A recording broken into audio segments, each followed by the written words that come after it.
We've been taught to chase outcomes. Chase the job, chase the title, chase the money. We measure our lives by results.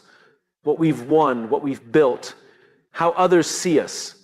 But very few of us stop to ask a deeper question. Why do we pursue these things in the first place? What drives us to get up when we've failed? What pulls us forward when doubt creeps in? The answer isn't in the strategy or even the skill. It starts in something far more foundational, our attitude. You see, attitude is not decoration. It's not simply about being cheerful or confident. Attitude is your internal strategy. It's how you interpret the world around you. It shapes every decision, every conversation, every reaction. When everything around you is uncertain, your attitude becomes the one thing you still get to choose. That's power. The power, real power, is the power to know that the power is the power. Because in a world that constantly shifts, those who win aren't always the most talented or the most educated. They're the ones who've built a mindset that can weather storms. We often think of attitude as something people are born with. She's just naturally positive, or he's got a winning mentality. But that belief is dangerous. It lets us off the hook. The truth is, a winning attitude is not something you inherit. It's something you cultivate. Like any skill, it's built through repetition, through reflection, and through relentless self-awareness. But before we can cultivate it, we have to understand what it really is. Your attitude is not just how you feel, it's how you frame. It's the lens through which you interpret challenge, conflict, or even opportunity. If two people lose a job, one might see it as failure, the other might see it as freedom. The same event, two different responses. The only difference? Attitude. So, where does a winning attitude come from? It begins with why. Why do you show up? Why do you work hard? Why do you want to grow? People with a winning attitude are deeply rooted in purpose. They're not chasing recognition. They're not obsessed with results. They're driven by something within, something bigger, something meaningful. When your why is clear, your how gets sharper. You're not just going through the motions anymore. You're on a mission. That clarity gives you resilience. Because when life punches you in the gut, and it will, it's not your goals that keep you standing, it's your reason. Purpose breathes life into persistence. And let me tell you something we don't say enough. The way you think matters more than you realize. Not just in a philosophical sense, but practically. The stories you tell yourself in moments of difficulty become the reality you live in. If your internal dialogue is full of self-doubt, you will act small. If it's rooted in belief, you will take risks others won't. That's not delusion, it's mindset. And mindset sets the ceiling on your potential. People with a winning attitude don't ignore setbacks. They don't pretend things are perfect. In fact, they often see more clearly than others. But they've made a choice, a deliberate choice, not to let fear define their narrative. They choose curiosity over judgment, growth over pride, ownership over blame. Let me pause here and say this. This kind of attitude doesn't come from motivational quotes or morning affirmations alone. It comes from experience. It comes from deciding again and again to see challenges as opportunities to lead yourself. When you get passed over for a promotion, do you stew in frustration or do you get better? When someone criticizes you, do you take it personally or do you look for what's useful? These micro decisions shape your identity. They wire your brain. They build the emotional muscle of a winner. Think of athletes at the top of their game. Of course, they train their bodies, but the elite, they train their minds even harder. because they know something that applies to all of us. When pressure hits, your default mindset takes over. Not your knowledge, not your skill, your mindset. If your attitude hasn't been built for resilience, all the talent in the world won't matter. If your attitude hasn't been built for resilience, all the talent in the world won't matter. If your attitude hasn't been built for resilience, all the talent in the world. But here's the beautiful part. You're not stuck with the attitude you have today. You can build it, you can choose it every single day. But you have to begin with why. Without a clear reason to grow, you'll fall into the comfort of habits. You'll follow what's easy, not what's right. And slowly, without realizing it, you'll start playing not to lose rather than playing to win. A winning attitude is not arrogance. It's not loud. It's not showy. It's grounded. It's focused. It carries quiet conviction. The kind that says, I know who I am. I know why I'm here. And I'm not leaving without giving my best. That kind of inner posture is magnetic. It influences the way you speak, the way you lead, the way you show up in the world.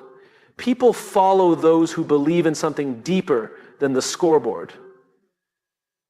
People follow those who stand for something more than success. So let me leave you with this. The world doesn't need more people who are just trying to win. It needs more people who understand why they want to win. People who see attitude not as an accessory, but as the engine of their leadership, their growth, their impact. If you want to cultivate a winning attitude, don't start with tactics. Start with purpose. Start with why.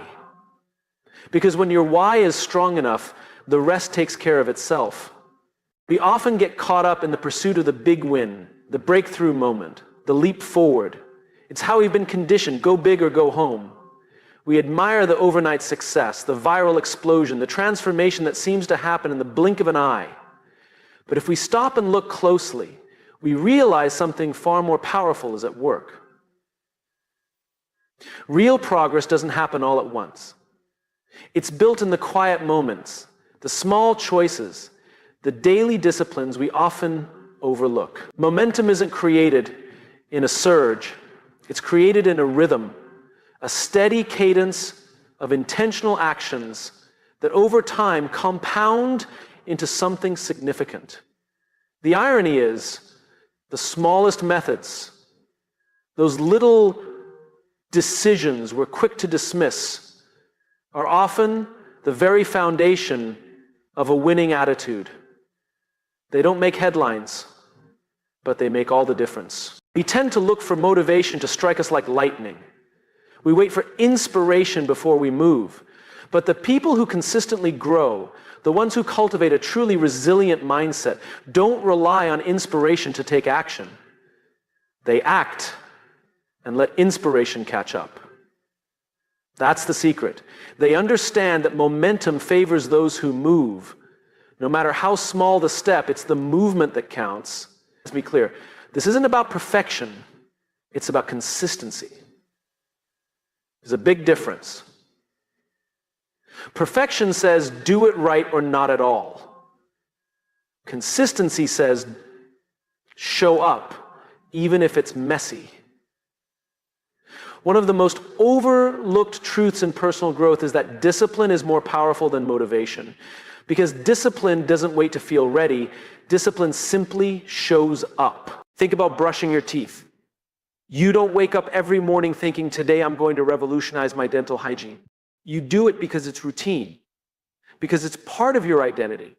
Now imagine if your attitude got the same treatment, if every morning you spent even just 5 minutes checking in with yourself, shaping your mindset, reinforcing your purpose. That small habit, repeated over time, would transform how you lead, how you communicate, how you perform under pressure. The problem is we undervalue small things. We think if it's not hard, it's not worth it. But building a strong mindset isn't about heroics. It's about intentional repetition. It's about stacking simple practices that train your brain to respond rather than react. Practices like journaling for 5 minutes to process your thoughts, like taking a walk without your phone just to hear yourself think. Like choosing to respond with patience when you're tempted to lash out. These aren't dramatic acts, but they are defining ones.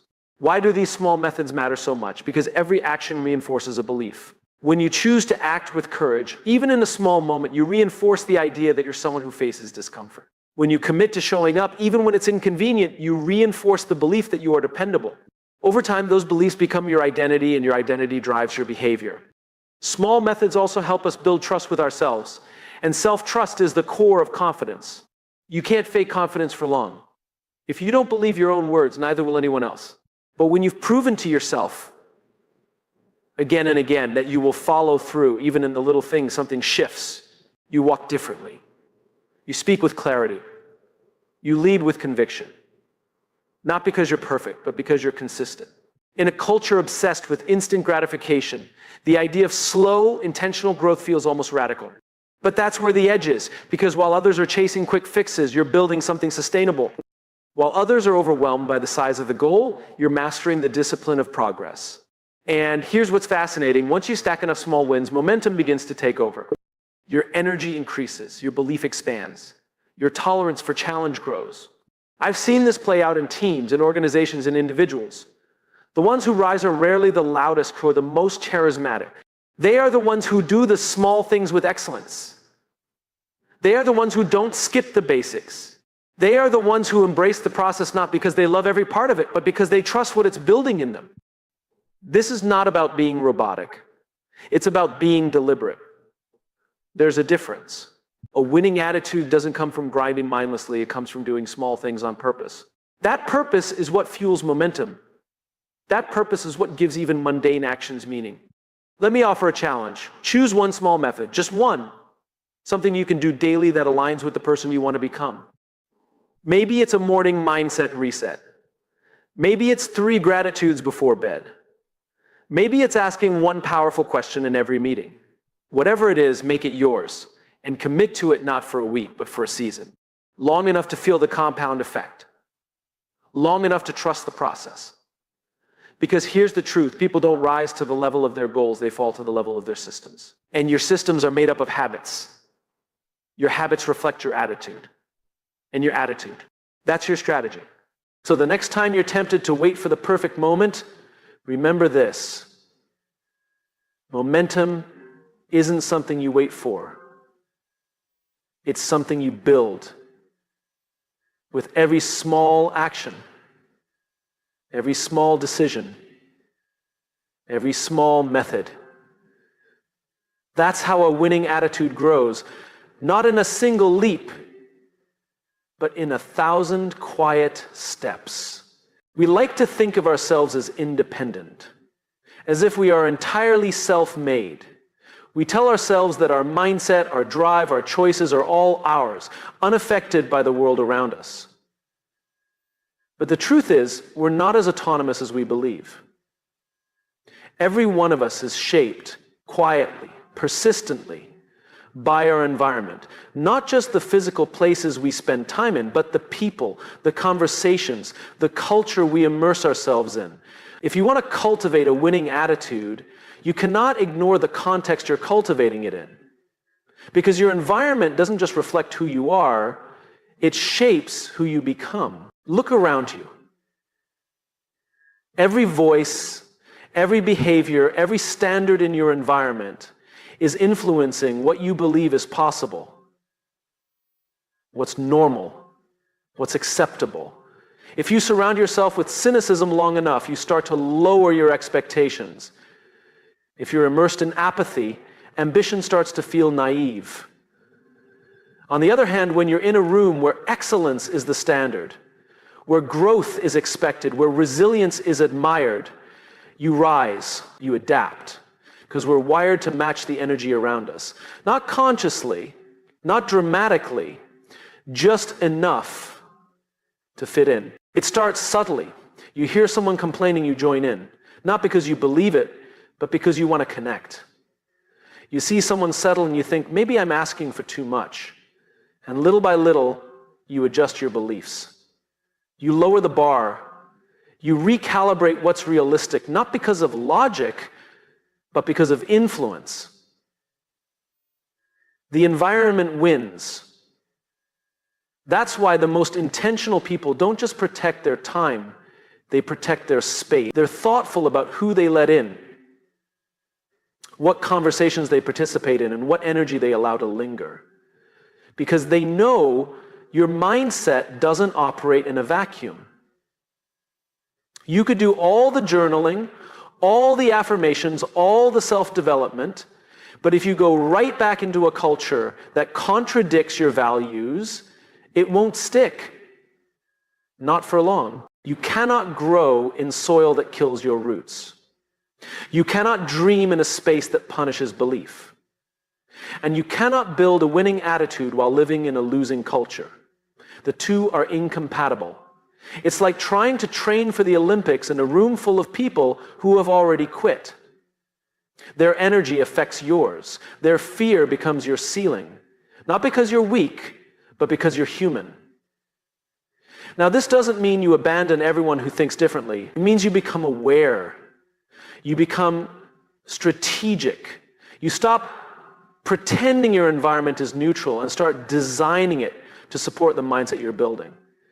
If you want to be more courageous, spend time with people who do hard things. If you want to grow your confidence, spend time with people who believe in something bigger than themselves. If you want to lead better, surround yourself with people who ask better questions, not just offer easy answers. Sometimes the change starts small, rearranging your workspace so it reflects who you want to become. Curating your digital space, your feed, your podcasts, your inbox, so you're exposed to ideas that stretch, not shrink you.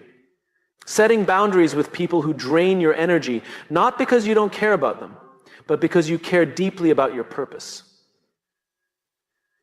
These decisions aren't dramatic, they're deliberate. And over time, they reshape your belief system. Think about any person who's done something extraordinary. Somewhere in their story, there was a moment of risk, of uncertainty, and almost always there was someone else who believed in them just enough to keep them going. One voice, one example, one moment of support. That's the power of environment. It's not just a setting, it's a signal. It tells you what's possible, what's expected, what's safe. If you want to cultivate a winning attitude, you have to become a guardian of your space, and that starts by being honest. What kind of conversations are you having regularly? What kind of energy fills the rooms you walk into? Do you feel pulled forward or pulled down? Encouraged or exhausted? Inspired or indifferent?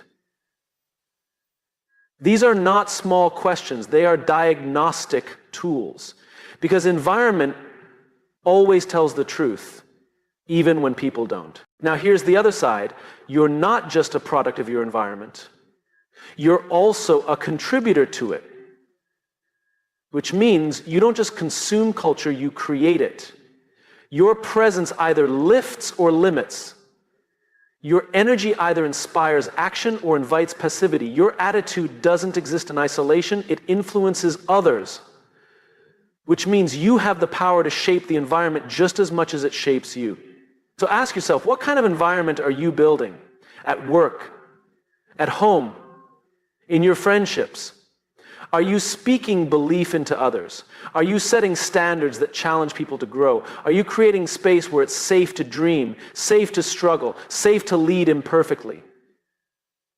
Because the most powerful environments are not the most comfortable, they're the most intentional. You don't have to be in the perfect place to start cultivating a winning attitude. But you do have to stop pretending that place doesn't matter. You have to be courageous enough to step out of toxic spaces and curious enough to find or build better ones. Spaces that stretch your thinking, that challenge your limits, that celebrate your progress. Because when you shift the environment, you shift the belief. And when belief shifts, behavior follows. And that, more than any motivational quote or inspirational video, is where real transformation begins. We live in a world that's obsessed with comparison. We rank, we rate, we scroll through highlight reels and measure ourselves against everyone else's best day. It's subtle, but constant. And if we're not careful, we start to believe the lie that progress only matters if it's visible to others, that we only win when we're ahead of someone else. But the truth is, a winning attitude isn't built by beating others. It's built by beating who you were yesterday. There's something dangerous that happens when we define success by comparison. We start looking sideways instead of forward. We stop listening to our internal compass and start reacting to the noise around us. We abandon our own standards and start chasing someone else's timeline. But here's the problem. The race you're running is yours. No one else can run it for you. And if you spend all your energy watching other lanes, you lose the clarity, the joy, and the meaning in your own. It's not that ambition is wrong, it's that the metric we use to measure it often is. When you define winning by how much better you are than someone else, you become addicted to performance. Your value becomes conditional. You're only as good as your last achievement. But when you define winning as being better than yesterday, something shifts. You start focusing on growth instead of validation. You stop chasing approval and start cultivating mastery. You don't need a crowd to clap for you. You just need the courage to keep showing up. That kind of mindset creates resilience. Because let's face it, there will always be someone ahead of you. Someone more experienced, more gifted, more accomplished. If your attitude is based on staying ahead of everyone, you'll live in constant anxiety. But if your focus is on becoming just a little stronger, a little wiser, a little more intentional than you were yesterday, then every day becomes an opportunity. Every challenge becomes training. Every failure becomes data, not judgment, just information you can use to grow. And here's the beauty of it. When you stop comparing and start improving, your confidence becomes real. Not loud, not performative, just steady. You don't need to prove anything because you know you're doing the work. You're not just hoping things get better. One decision, one discipline, one day at a time. This mindset also allows you to celebrate others without feeling threatened. You can admire someone's success without questioning your own worth. You can support a peer without seeing them as competition. That's a powerful shift. Because in a comparison-driven culture, support is rare. But in a growth-driven mindset, support is natural. When you're no longer in a race against everyone else, collaboration becomes a strength, not a risk. There's a story I heard once about a young athlete who was training with an older mentor. Every day, the young athlete would ask, "Did I beat him today?" referring to a rival. And every day, the mentor would answer, "That's the wrong question. The only person you should aim to beat is who you were yesterday." At first, the young athlete didn't understand, but over time, he began to see it. The goal wasn't domination, it was evolution. The focus wasn't on outperforming others, it was on outgrowing limitations. That lesson applies far beyond sports, in leadership, in business, in relationships. The most effective people I've met, the ones who truly lead with impact, aren't obsessed with looking the best in the room. They're obsessed with becoming the best version of themselves. And that makes them magnetic, because there's something deeply human about someone who's not trying to win at your expense, but win alongside you. But let's be honest, it's not always easy. It's hard to stay focused on your own path when the world is constantly showing you everyone else's. It takes discipline to track your own progress, to measure your growth by your values, not someone else's milestones. It takes humility to admit where you fell short yesterday, and courage to try again today. It also takes grace. Grace for yourself when progress feels slow, grace to celebrate small wins, grace to see effort as valuable even when the outcome isn't perfect, because that's what creates sustainability. You can't build a winning attitude on burnout.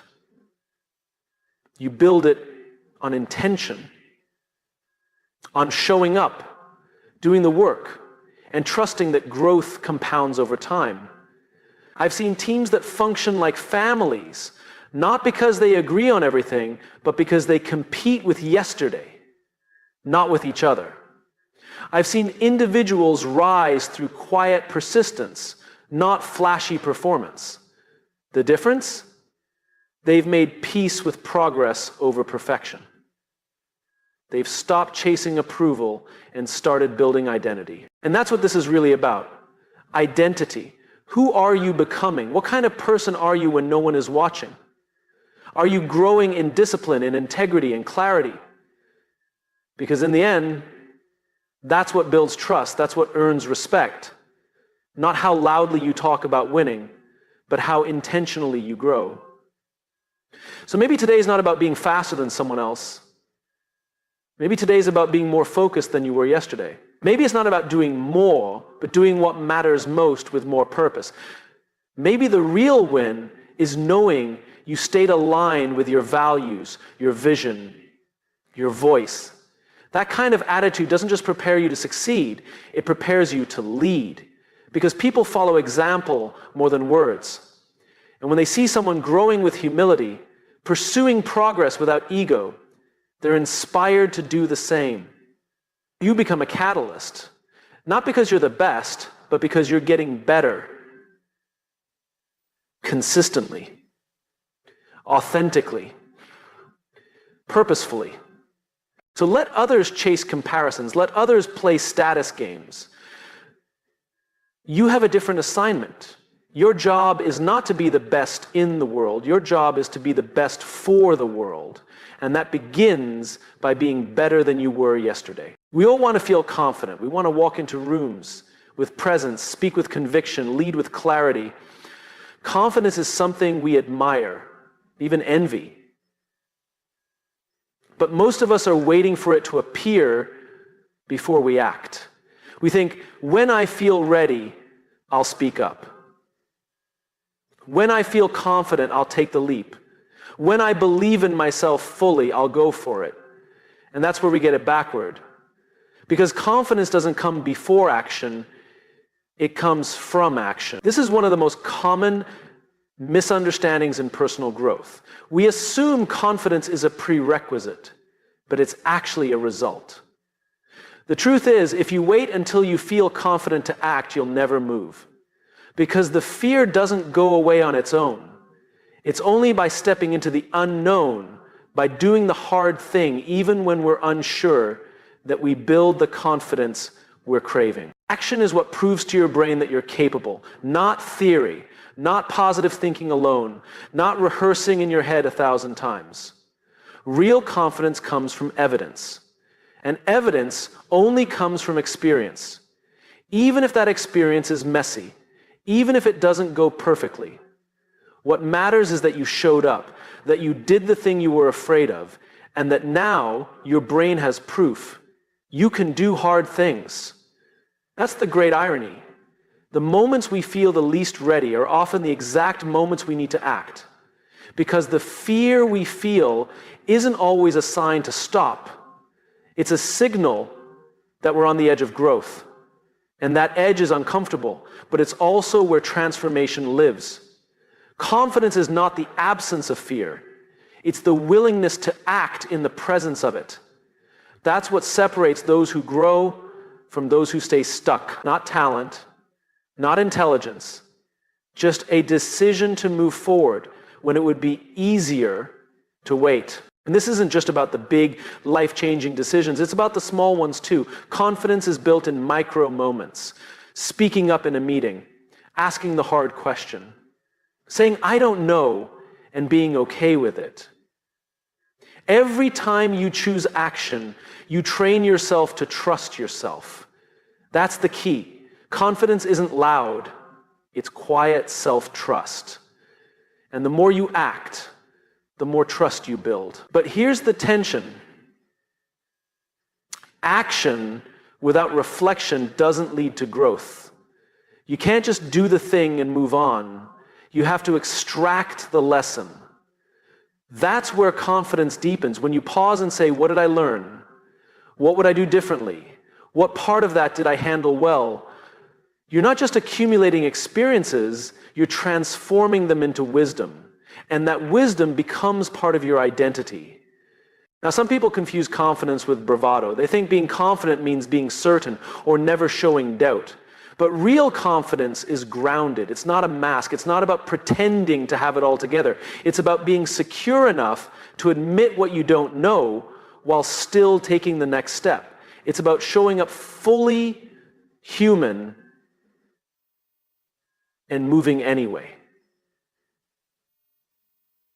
This distinction matters because too many people are waiting for perfect certainty before they move. And in doing so, they miss opportunities, they delay growth, they trade momentum for the illusion of safety. But there is no perfect moment. There is no version of you that will one day be immune to doubt. The goal is not to eliminate fear, it's to shrink the power it has over you. Now, some people confuse confidence with bravado. They think being confident means being certain or never showing doubt. But real confidence is grounded. It's not a mask. It's not about pretending to have it all together. It's about being secure enough to admit what you don't know while still taking the next step. It's about showing up fully human and moving anyway. This distinction matters because too many people are waiting for perfect certainty before they move. And in doing so, they miss opportunities. They delay growth. They trade momentum for the illusion of safety. But there is no perfect moment. There is no version of you that will one day be immune to doubt. The goal is not to eliminate fear. It's to shrink the power it has over you. The antidote to fear is not reassurance, it's movement. And the beauty of action is that it creates a feedback loop. You take the risk, you learn something, you adjust, you grow, and each time your internal belief system gets stronger. That belief doesn't come from books or pep talks, it comes from experience. You've lived it, you've felt it, and now you carry it. The best leaders I know aren't fearless. They've just developed a pattern of action that builds their confidence muscle. They step in, they try, they fail sometimes, but they always move. And that movement becomes their advantage. Because while others hesitate, they gain ground. It's easy to look at someone who exudes confidence and assume they were born with it. But when you dig into their story, you find something else entirely. You find rejection, mistakes, moments where they doubted themselves deeply. What you don't find is waiting. What you find is action, again and again, especially when it was hard. This is good news, because it means confidence isn't something you're born with. It's something you build. It's not a personality trait, it's a practice. And the practice begins now, not later. You don't need to feel ready, you just need to be willing. So the question isn't, do I feel confident enough to act? The question is, am I willing to act my way into confidence? That one shift changes everything because it puts the power back in your hands. You're no longer a passive observer waiting to feel right. You're an active participant shaping your own belief system. You can start small. That conversation you've been avoiding, have it. That idea you've been sitting on, share it. That risk you've been analyzing from every angle, take it. Not recklessly, not impulsively, but decisively, intentionally. Because the only way to know what you're capable of is to do what you haven't done yet. And when you do, something incredible happens. You stop waiting for the world to give you permission. You stop outsourcing your sense of worth. You stop asking, am I good enough? And start declaring, I'm getting stronger. Because now, your confidence isn't based on how others see you. It's rooted in what you've proven to yourself. That's the real win. Not perfection, not applause, but internal certainty, built not on image, but on action.